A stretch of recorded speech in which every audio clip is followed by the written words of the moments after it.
Yo, what is good, YouTube? Welcome back to another JC2K video. In today's video, we are going to be going through and ranking every single invincible card from worst to best here in NBA 2K25 MyTEAM. We got 21 invincible cards. It says 22, but there's two Paul Georges on the same card. So 21 really invincible cards in NBA 2K25 MyTEAM right now, and I think that's a pretty good chunk to like.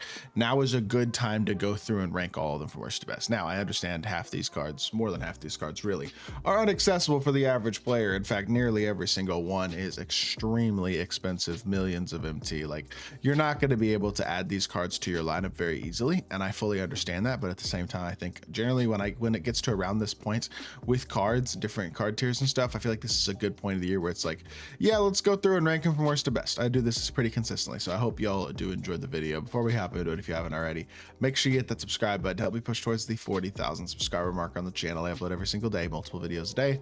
Really appreciate it if y'all do subscribe. Without further ado, let's hop right into it, and let's start us off with the worst invincible, which is the one on the very top, and that is Derrick Rose. Unfortunately, he's just not good at all. This card has his own jumper, and he's 6'3", so he's got a bad shot at 6'3".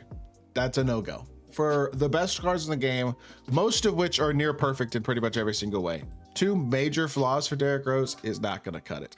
Gary Payton, similarly, 6'4" with a 6'7" wingspan. Unlike Gary Payton, or unlike Derrick Rose, he does have an absolutely elite level jumper. His shot is phenomenal, and he's got quality movement as well, besides the Paul George escape. I mean, Paul George size, which isn't bad, but I mean, at the end of the day, his stats and badges are incredible, and he's got a top tier jumper. He's just 6'4", so at the end of the day, that holds him back a little bit as well. Not to mention, he doesn't have the Francis size up, which sounds like nitpicking, but a lot of these cards have literally perfect animations. So those two are definitely, in my opinion, the two worst. Then I think I have Kawhi, and this may be an unpopular one. Not that he's a bad card. I think he's a legitimately great card. I think every card from this point and up is a great card. He's unbelievable defensively, and he's very capable offensively, but he's got his own release. He's got D-Fox dribble style instead of Darius Garland. He's got his own size up instead of Francis, and he's got his own behind the back instead of Trey, which is his own behind the back isn't bad, but it's not as good. His movement just isn't invincible level, not to mention he has his own fade, which means he can't really fade to the left, which is annoying as well.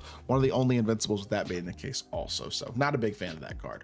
Paul George, I mean, we've talked ad nauseum about this card. Stat and badge wise, he's amazing. 6'8" shooting guard with 6'11" wingspan. His jumper is fine, Pro 2 fade, but the SIGs just are not there at all. D-Book dribble style, his own size up, his own escape, his own, I mean, it's all his own SIGs with D-Book dribble style. It's just not good enough. This Paul George card, unfortunately, is another one who just doesn't quite cut it at this point in the year, at the very highest level anyway, compared to all these incredible cards. Next up is Ron Artest, who is not bad at all by any means. This card's great. He's got pretty much perfect SIGs besides the pin behind the back. Everything else is awesome. He's got Pro 2 fade, but his jumper's kind of weird. He doesn't have Trae Young behind the back or Kawhi. He doesn't have a good behind the back, period. He's like the only one that doesn't have a good behind the back.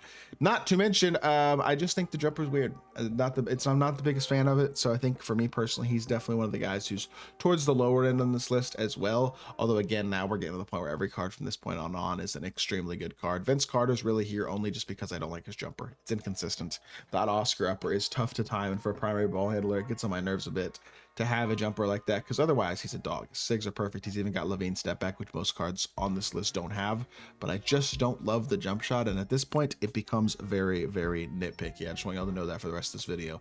Carmelo is basically in this next spot because of the fact he doesn't have Francis size up and he's got Steph fade. That's pretty much the only two things about the card that I don't like, because I love his jumper, I love the dribble style, love the escape, love the behind the back, but doesn't have Francis size up, and I think more annoyingly, the fade is not elite. That Steph fade, it does knock him down a couple pegs on this list and put him a little bit lower on this list than I'd like him to be. Jimmy Butler's next up, quite simply because his jumper's not my favorite out of the jumpers on this list. That Ben Mathurin upper's fine, but it's not spectacular. His movement is elite. It's the standard invincible Garland, Francis, Kemba, Trey with Pro 2 fade and perfect stats, perfect badges, elite all around. Just, I think his jump is kind of meh. It's not my favorite shot, and therefore he's a little bit lower as well. Next up is Magic, another guy who's basically there because I don't love the jump shot. I think you could absolutely make an argument for this Magic card over a couple of the shorter point guards that I have higher than him. I just like shot creating with them more than I like it with Magic. Seth Curry upper is not that good. It's the honest truth. It kind of messes up his fade, and it makes the jumper not quite as quick as you'd like it to be. It's not completely atrocious. His movement is elite, and he's 6'9" at the point guard position, so he's very, very good. He's an extremely great card. I just don't love the upper on the jumper, and I don't love that it makes the jumper and the fade feel a little bit worse, in my personal opinion. That's why he's a little bit lower than you'd probably expect as well. Devin Booker's next up. Incredibly fun shot creating point guard. 6'6" with 6'6" wingspan is not spectacular size, but offensively this card is spectacular. Has his own fade, which honestly I like a lot. It's a little different. It's a nice little change of pace from Pro 2 while still being an elite level fade. His jumper is phenomenal. He's got guard dribble, Francis size of Curry, escape tray behind the back, standard stuff. He looks extremely good, and I'm a big fan of D-Book. I think he's really, really good in my team. Next up is going to be Tracy McGrady, who again, I just don't, I love everything about this card. 6'8" with a 7'2" wingspan. The stats and badges are unbelievable. He is so good, but he's got Curry fade, and that's just not elite. Everything else is awesome. The movement's great. Even that Levine step back is so nice, and his jumper is incredible too. If you want to have this card higher because you kind of don't care about the fade, I get it. He's an awesome card. The fade is annoying, but maybe even then, with how good his animations are, because they're perfect every other way, and his jumper's spectacular too, it almost feels like this might be a couple spots too low. I will say, between T-Mac and Rudy Gay, it's tough. These two guys are close. 6'8" with 7'3" wingspan. Rudy has a Pro 2 fade. He's got amazing 6'2" with Levine dragback, and he's got a really good release. T-Mac's jumper is better. I don't think there's any debating it. But Rudy's got Pro 2 fade, and Rudy has a nasty player build in his own right. 6'8" with a 7'3" wingspan. I really like that Rudy Gay card. He is one of my favorite invincibles. He's also one of the cheaper invincibles in terms of just actual affordability, being a Tuesday invincible. Easily the best Tuesday invincible they dropped so far, by the way, as well, because the other ones were Gary Payton and Derrick Rose so far, who are not very good. But Rudy is an absolute dog. And you know what? I'm going to stick with my gut here. I'm going to put him a little higher. I think T-Mac's just going to be lower on this list than a lot of y'all probably expected. Next up is going to be LaMelo, who, again, people are going to be like, oh, he's a little small. Why is he this high? He's 6'7" with 6'10" wingspan. He's not exactly small. And badge-wise, obviously spectacular. But the thing that I love about LaMelo is his jumper is so good. KPJ-based Oscar upper. It's a nostalgia jumper for me. That was the elite level jump shot in like 2K23. Dark Matter T-Mac had KPJ Oscar on Quick. I think it was only on Quick at the time, actually, but he was the best card in the game for like 2 months. Love this jump shot. It just goes so well together. Pro 2 fade, Garland, Francis, Curry, Trey, standard stuff. He just moves incredibly well. He's got an amazing fade, amazing jump shot, and really quality size as well. I think he's definitely better than Magic and D-Book. That I agree with. Whether you think he's better than T-Mac, Rudy, I think is a little more debatable, but those guys are in different positions. Either way, I have LaMelo pretty high on this list. Next up, I think I maybe should have had this card below LaMelo, but he's also really good, is Dr. J. I mean, 6'7" with 6'11" wingspan, shooting guard, and afro that makes him look taller. Honestly, he's, again, pretty much perfect SIGs, Pro 2 fade, elite jumper. Movement is top tier, and Kyrie step back I like as well. Dr. J, really great card. One of the best invincible shooting guards in the game for sure. And I think I really do think you could be pretty opinion based between Dr. J, T-Mac, and Rudy Gay, to be honest, which I guess means maybe I should move LaMelo above him. So you know what? We'll move LaMelo up one spot, and we'll have LaMelo, and then we'll have Dr. J, Rudy, and T-Mac in that order, in my opinion, although I think really those three are very interchangeable in terms of the order you actually want to put them in. Next up is going to be Shaquille O'Neal. The only reason Shaq is only ranked here at like about number 6 or 7 is because his jumper's upper isn't spectacular. Dirk upper on his jumper is not unbelievable. That being said, he's a 7'1", 7'7", 325-pound man at the power forward position with Pro 2 fade, Garland dribble style, Francis size of Kimbo escape, Trey behind the back. And he already moves like an absolute menace and has dominant animations on the interior anyways, no matter what time of year it is. Shaq is always dominant on the interior. You give him this level of movement and shot making and shot creation, and it's just one of the most overpowered cards in the game. That is the wrong tab. My apologies. Either way, Shaq is one of the very best cards in the game, and he is an absolute dog. But the upper on his jumper is a little meh. So that's why he's only like number 7. Number 6, LeBron.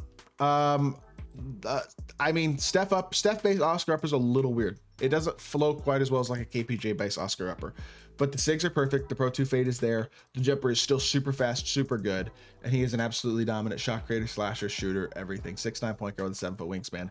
He's like a much better Magic in my opinion in terms of his animations overall. Faster jumper, a little more dominant defensively. Absolutely elite level card, and I got him top 6.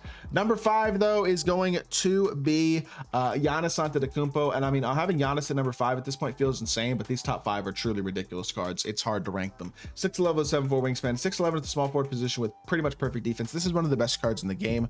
I mean, these 5 cards on this list are probably the five of the 6 best cards in the game, alongside 100 overall Yao Ming at a very minimum. This Giannis card is absolutely insane. Him being at number 5 is, of course, no shade to him. I just think like KD at 4, for example, 6'10" with 7'5" wingspan. I think his size at shooting guard might be a little more dominant than Giannis's size at small forward at this point in the year. Not to mention KD is just his fade. I really like his fade too, I'm gonna be honest.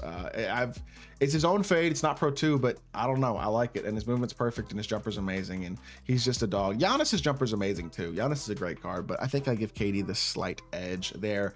Number 3 is my favorite card in my team personally. Bob Pettit, 6'9" with 7'1" wingspan. That Patty Mills, Colin Sexton upper, Pro 2 fade, Garland, Francis, Curry, Trey. Absolutely unbelievable shot creator who could score the ball at a ridiculously high level, but is also an elite level defender, even on the interior. Incredibly good card, and my favorite small forward in the game. Number 2, Nikola Jokic, the best point guard in my team, 6'11" with a 7'3" wingspan. Plain and simple, a 6'11" perfect animation, because he's got an elite jumper and an elite fade as well as perfect sigs. This is one of the most overpowered cards in really my team history, in all honesty. A 6'11" perfect everything point guard is an absolutely insane level card, but he's not the best invincible in the game. The best invincible in the game, in my personal opinion, is Victor Wembanyama, because he's 7'4" at power forward with a jumper that really can't be contested in 7'8" wingspan. Jonathan Isaac based Chet Holmgren upper.